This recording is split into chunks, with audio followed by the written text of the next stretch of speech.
యేసుక్రీస్తు నామములో మీకు అందరికీ వందములు.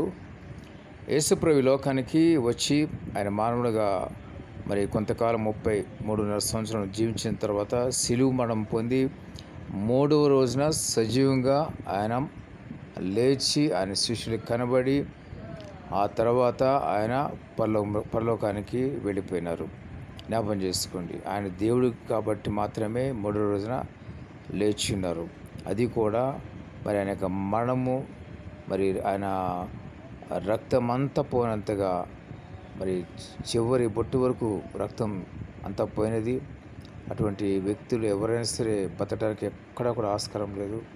వాళ్ళ మెడికల్గా బతికే అవకాశాలు ఉన్నాయనుకుంటే కూడా అటువంటి అవకాశం కూడా లేదు.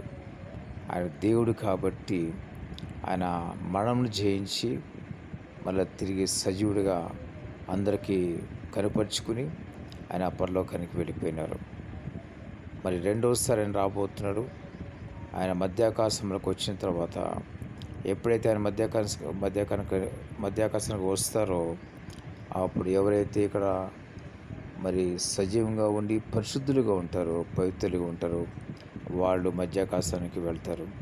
అదే చనిపోయిన వారు ఎవరైతే ఉన్నారో పరిశుద్ధులందరూ కూడా తిరిగి మళ్ళా మధ్యాకాశానికి వెళ్ళిపోతారు.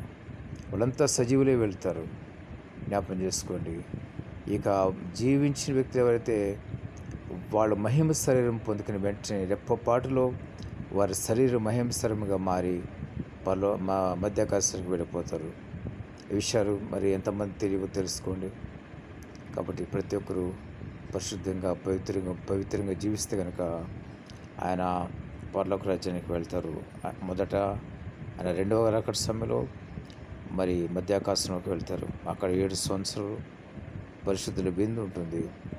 ఆ విందు ఎంతో గొప్ప విందు. జ్ఞాపకం చేసుకోండి. ఆ విందులో పాల్గొనాలనుకుంటున్నారా? ఆ విందు మీరు చూడాలనుకుంటున్నారా? అక్కడ ఉండే నెమ్మది, సంతోషము ఈ భూలోకం ఎప్పుడు కూడా ఇవ్వలేదు కూడా. ఈ భూలోకాల జీవితంలో ఉన్నవాళ్ళు ఎవరు కూడా అటువంటి నెమ్మది, సంతోషం అనుభవించరు. పరలోకంలో ఉండే సంతోషం ఆ మధ్యాకాశంలో కూడా ఉంటుంది. ప్రతి ఒక్కరు జ్ఞాపకం చేసుకోండి. ఎందుకు మీరు ఈ అవకాశాన్ని పోగొట్టుకోవాలి? యేసు రక్తం మీ పాపాన్ని కడుక్కోండి. దేవుడు పరిశుద్ధపరుస్తాడు, పవిత్రపరుస్తాడు, పరలోక రాజ్యాన్ని మీకు ఇస్తాడు. ఇది కష్టమైన పని కాదు. మనిషి మొదటగా దేవుని దగ్గరికి వచ్చి అంగీకరించాలి. అప్పుడు దేవుడు అన్నీ కూడా సమకూరుస్తాడు.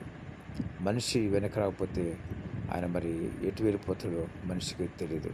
జ్ఞాపకం చేసుకోండి. నిత్య నరకాగ్ని వెళ్ళకుండా దేవుని దగ్గరికి వెళ్ళండి. దేవుడి మాట దీవించి ఆశించిన కాక ఆమేన్.